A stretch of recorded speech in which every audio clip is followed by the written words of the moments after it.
Have you ever tried to love someone who just couldn't accept it?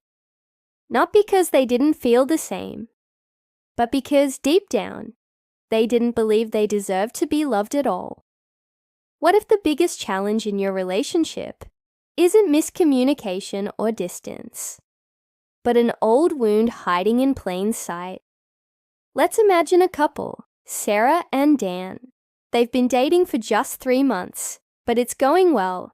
2 weekends ago, they shared a romantic getaway to Paris. Last weekend, she introduced him to her parents. This weekend, they're heading to meet his old college friends.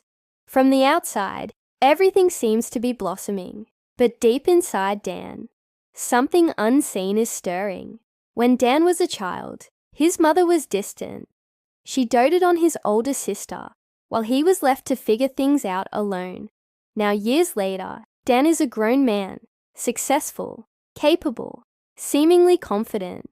But under all of that, there's a quiet wound. A wound that love, ironically, can make louder. When Sarah shows him real affection, it should feel comforting. Instead, it triggers something deeper, something defensive.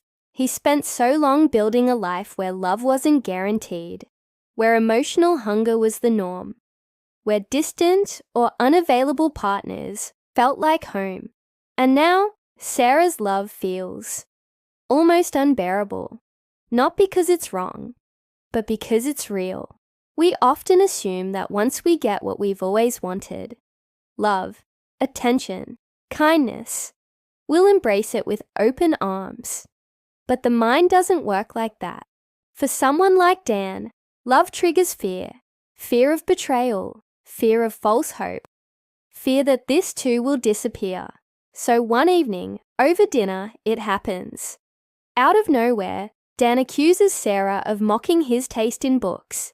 Sarah is stunned. It came out of the blue. She reassures him, but Dan digs deeper. He insists she doesn't take him seriously. The evening spirals. The mood is ruined. Dan sleeps on the sofa. Plans for the next day are cancelled. All because Dan's inner voice whispers, "She doesn't really love you. No one ever does." But here's the truth. Dan isn't really talking to Sarah. He's speaking to a ghost from his past. He's trapped in a cycle where old pain rewrites present reality. And without realizing it, he's demanding that Sarah be perfect. Because in his mind, only perfection can prove love is real. But no one is perfect.